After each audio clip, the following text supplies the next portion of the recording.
Hi friends, Marnie Hockenberg here. Thank you so much for tuning in. Today is a very somber day across America and the world as we commemorate the 19th anniversary of the jihadi attack on 9/11.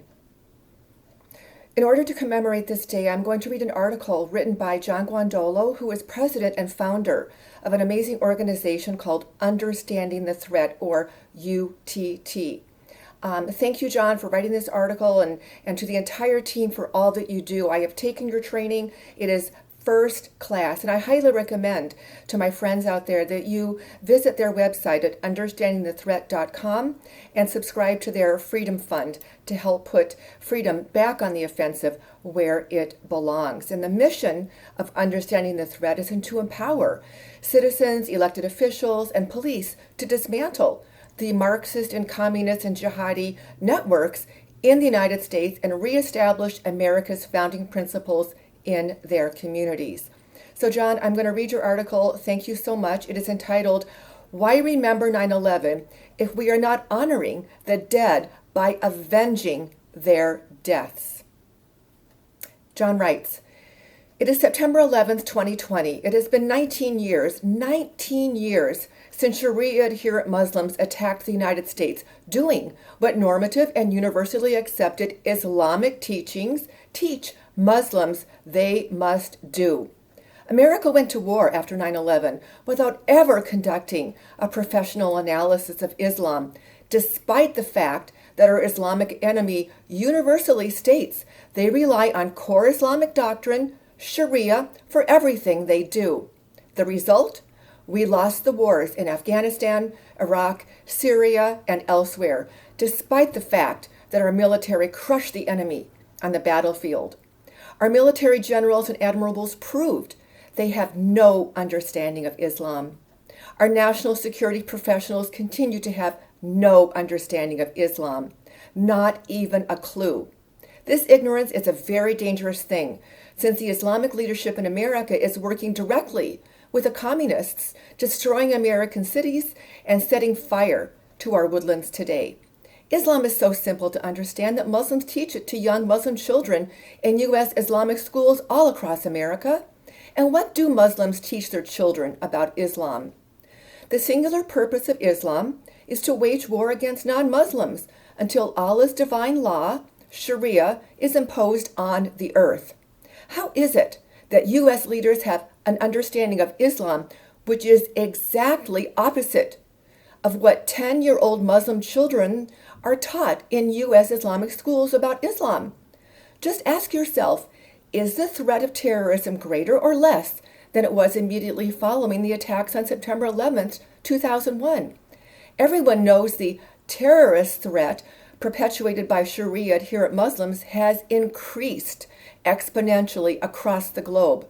How can this be, since America has Islamic advisors working at the highest levels of our government, including inside the National Security Council, with national security staffs on Capitol Hill, inside congressional committees, U.S. military, FBI, CIA, DIA, DHS, State Department, Treasury Department, Transportation Department, Education Department, etc., to ensure our leaders understand the threat? How is it that the Islamic network in the United States, which supports, trains, and finances jihadi attacks inside America, remains untouched? There are over 3,500 Islamic centers and mosques in the U.S., which are, by Islamic definition, the seat of Islamic government in a community. The mosque is a place in which jihadis are housed and trained and weapons stored. The mosque is the place from which jihad is launched. Just ask a combat veteran, how many mosques did you walk or drive by that were used as platforms for an attack? And they will tell you, all of them. All of these mosques and thousands of Islamic organizations collect zakat, which mandates that at least 1/8 of all of the money goes to jihad, what U.S. law calls terrorism. How many investigations nationwide have been opened on mosques for funding terrorism via zakat? Zero. The jihadi network in America remains intact and untouched.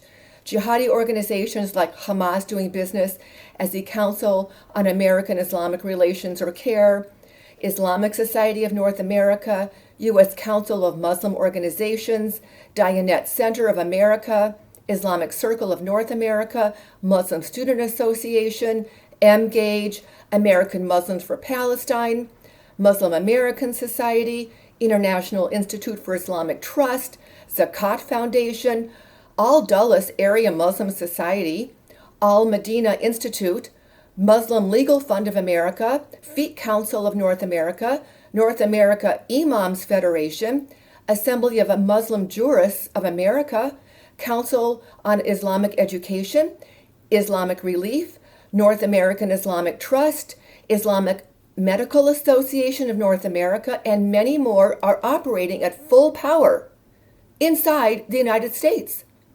These organizations and many more are untouched by federal, state, and local intelligence and police agencies.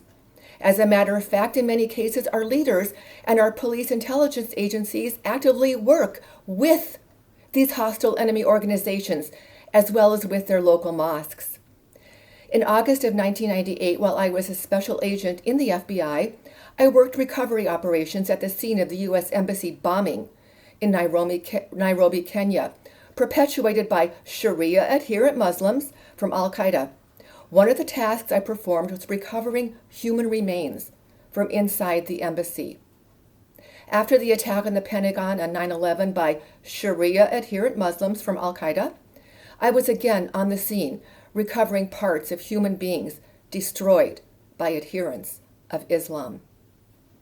For 19 years, Americans have watched 4 administrations coddle and befriend the Islamic jihadi enemies of America instead of crushing and destroying them. We at UTT believe it is a very fair question to ask.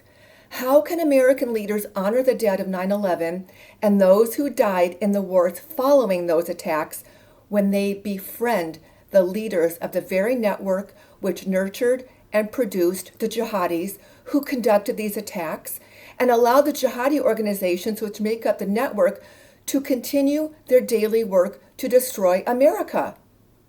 Here at UTT, we will honor and pray for the dead of 9/11 and the wars that followed, because we know the enemy and are empowering Americans with tools to identify and dismantle enemy networks, communist and jihadi, at the local level.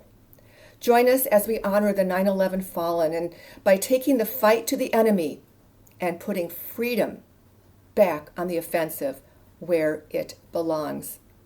Thank you, John Guandolo and the UT team. Thank you, friends, for tuning in.